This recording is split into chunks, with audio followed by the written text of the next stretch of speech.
À Berlin. On va en parler avec Hélène Frade. Bonjour Hélène. Bonjour Damien. On commence d'abord par la famine à Gaza où 21 enfants seraient morts de faim et de malnutrition en 72 heures. C'est ce que dit le directeur de l'hôpital Al-Shifa. Attention aux images qu'on va voir à la une de certains journaux. Certaines sont difficilement soutenables, mais c'est la réalité de la bande de Gaza. Et l'un de ses enfants, Abdul Jawad Al-Khalban, 14 ans, fait la une ce matin, vous le voyez à côté de moi, du quotidien saoudien Arab News. Le journal parle de plus de 1000 Palestiniens tués par Israël, rien qu'en tentant d'accéder à l'aide alimentaire depuis le mois de mai, c'est-à-dire depuis que sa distribution a été confiée à l'organisation GHF, alors que plusieurs centaines d'ONG, vous l'avez dit, alertent sur la famine de masse qui se propage actuellement à Gaza. Le Daily Express s'indigne de la souffrance de ce petit garçon. Il s'appelle Mohamed et il tente de toutes ses forces de s'accrocher à la vie. Par pitié, arrêtez cela. Maintenant, supplie le tabloïd. Le Guardian qui accuse GHF d'avoir transformé les points de distribution d'aide humanitaire en piège mortel. Le quotidien britannique publie une enquête très détaillée sur la façon dont cette aide est organisée.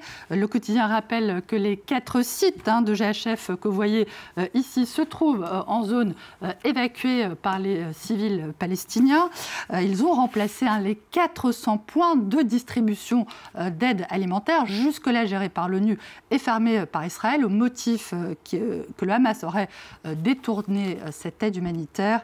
Les déplacements des Gazaouis pour accéder à cette aide humanitaire distribuée par GHF sont d'autant plus dangereux que les durées d'ouverture de ces sites de distribution sont extrêmement brèves.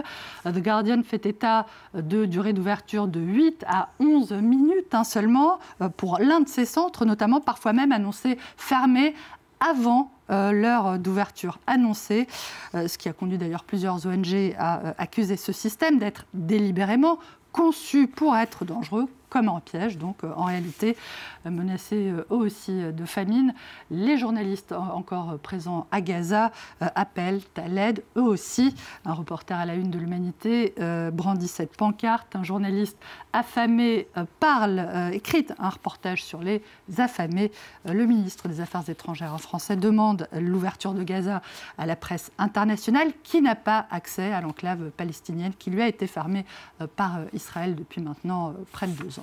Le Quai d'Orsay qui demande par ailleurs, avec une vingtaine d'autres pays, la fin immédiate de la guerre dans la bande de Gaza. Die Zeit relève que le chancelier Friedrich Merz n'a pas souhaité se joindre à cet appel, au motif que Berlin a déjà défendu une position identique, je le cite, au sein du Conseil de l'Europe. La petite musique du chancelier allemand qui se fait aussi entendre dans le dossier du bras de fer commercial de l'UE avec Washington, que Christophe a évoqué à l'instant. Jusque-là, partisan de la manière douce, Friedrich Merz, je vais y arriver, pourrait changer de stratégie, selon Der Spiegel, qui rapporte que son gouvernement se dit prêt à entrer dans la guerre commerciale, un sujet qu'il abordera sans doute avec Emmanuel Macron, qui va lui rendre visite aujourd'hui à Berlin. La Croix parle d'un rendez-vous pour tenter de dépasser leurs nombreuses dissonances, notamment sur l'énergie, l'endettement ou encore l'accord avec le Mercosur. Beaucoup de dossiers sur la table donc pour Friedrich Merz et Emmanuel Macron qui n'auront sans doute pas le temps de suivre le Tour de France. Qu'à cela ne tienne, l'équipe a préparé un petit récap, comme on dit, de la journée d'hier. La victoire de Valentin Paré, peintre, je vais y arriver aussi, sur la 16e étape, après un récital sur les pentes du Mont Ventoux. Tout un apesanteur. C'est la première victoire d'étape pour l'équipe, pour la France cette année. Il était temps. Le Tour de France et ses détours, dont il est aussi question ce matin dans Libération, qui consacre son portrait du jour à l'allemand Dieter Senft, alias Didi, figure endiablée de la grande boucle, mascotte, mais aussi carrossier et grand inventeur du dimanche, nous dit-on. Mais pourquoi diable, me demanderez-vous, Damien, Dieter s'habille-t-il en diable ? Tout simplement, explique-t-il, parce qu'en allemand, le signal du dernier kilomètre que vous appelez la flamme rouge se dit Teufelsklappen, le chiffon du diable en allemand. Allez, du diable au prince des ténèbres, le chanteur britannique Ozzy Osbourne est mort. Hier, il avait 76 ans. Le leader du groupe de heavy metal qu'on retrouve ici à la une de la presse britannique reçoit un très bel hommage, notamment du Sun, sur qu'il surnomme le merveilleux sorcier, magicien d'Ozzy, comme le magicien d'Oz évidemment. En Allemagne, de nouveau Die Zeit qui salue l'extraordinaire résilience d'Ozzy Osbourne, qui a chanté chanter des chansons sombres et traverser des périodes difficiles dont la vie était compliquée, mais simple sur un point, c'est pas vous qui direz le contraire, n'est-ce pas Damien ?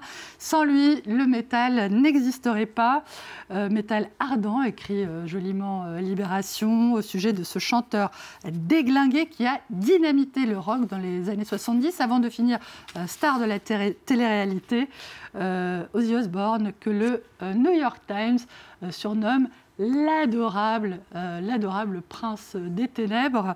Le journal cite les paroles de Crazy Train, c'était son premier single en solo, qui évoque selon lui davantage un hippie enfantin qu'un prince des ténèbres.